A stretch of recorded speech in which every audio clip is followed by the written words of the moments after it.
Let's go, guys. Hey team. Hey guys. So. Sorry, you started. Wait, no, we roll. Oh. Okay, guys. So we are going to be going through various progressions. Going to explain the elements of it, and then Mana's going to be showing you bit by bit until he gets to the full piece. So eventually, what you want to do is get to a headstand hold. Key things is obviously knowing your balance, having a good midline, be able to drive out of your shoulders and have a very active chest and back. So the first thing we're going to go through is a plank. I know lots of you think you can do planks, and you probably have been doing lots of them while you're being at home.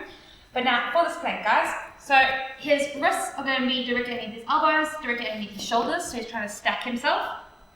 He's going to push into the floor. All his power, all his might is going to push into the floor, make himself super, super active.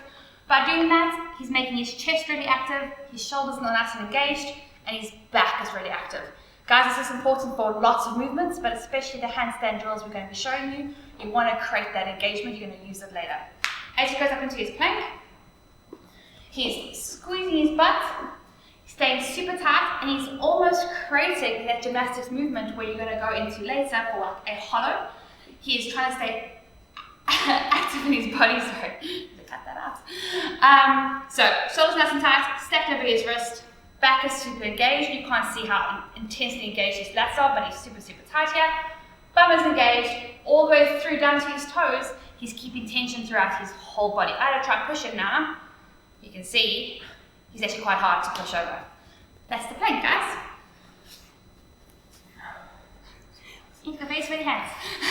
You know, if you say you can over the back. Okay, guys, so for this frog stand hold, lots of key things. We're going to break it down for you. The first thing we're going to think of is the base of your head needs to go on the mat. I think most of you know where the base is. In case you don't, crown of your head, mine is busy showing you now.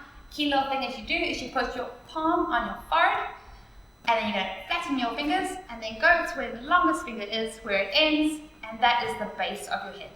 That is the bit that needs to be on the mat where, in theory, the pressure is going to be going through on your head.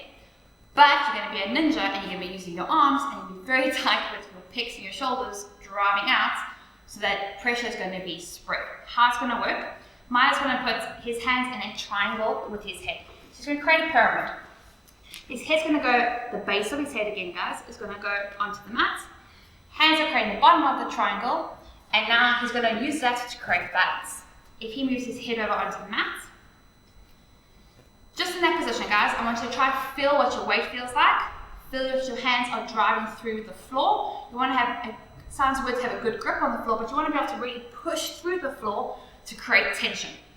He's now going to start progression of this frog hold. So he's going to elevate his butt. And just wait here for a little bit, guys. Now feel where your weight is. You shouldn't feel all the weight going through your neck. The weight should be equally distributed between your hands and your head, and you should be able to feel that balance. If you don't, what it means is that you're not being active enough with your shoulders as well as your chest. I want you to try to squeeze your elbows in, push into the floor to create that tension. So the nice straight back. If that feels comfortable, you've tried it a few times, so he's going to relax there. Okay, so that was comfortable. He's tried that a few times. He can feel the weight distribution between his hands and his head. He's now going to progress it a little bit further. Again, his base of his head is going to go onto the mat. Guys, we don't have a mat, pillow, just something soft. The hands are in that triangle position. He's pushing into the floor. He's creating tension. His shoulders are nice and tight. He's winding his elbows in to make his pecs engage. He's now going to move his feet a little bit closer to get himself into more of a vertical position. While he does that, guys, you can see his back is still trying to stay as tight as possible, and he's not rounding. Stop here, see what it feels like. Make sure you can feel that your back is being super active and you're not rounding. Okay, so he's happy with that. He can feel nice and active in that position. He's now going to start to get a little bit ninja. And how he's going to progress, he's going to go base of his head on the mat, hands in the triangle, actively winding those elbows in, pushing into the floor, stretching out, nice tight back. He's going to try and get one knee onto an elbow. He wants to go onto the joint, guys. He wants to stack that knee onto that elbow. Same thing, still winding the elbows in, driving out the shoulders, nice tight back.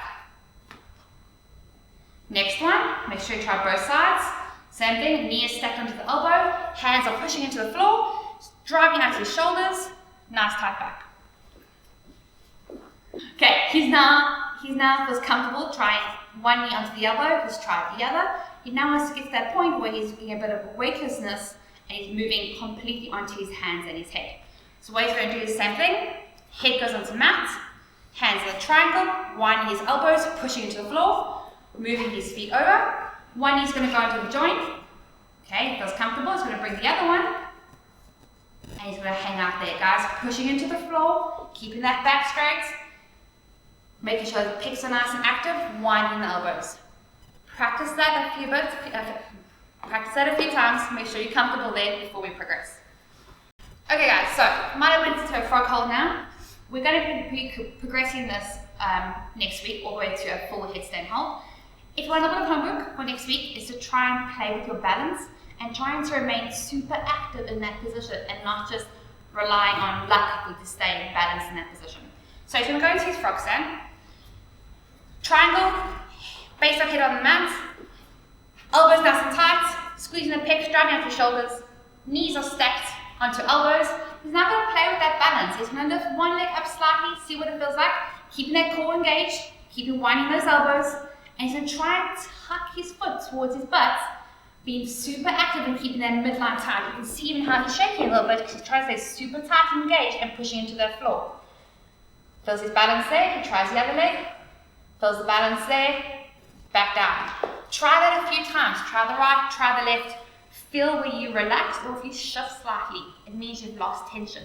You want to keep remembering, wind those elbows in, engage that midline and push into the floor. Especially if you feel too much pressure through your neck, it means exactly that you're not spreading the weight and you're not engaging those pecs and that shoulder to take a bit of the force.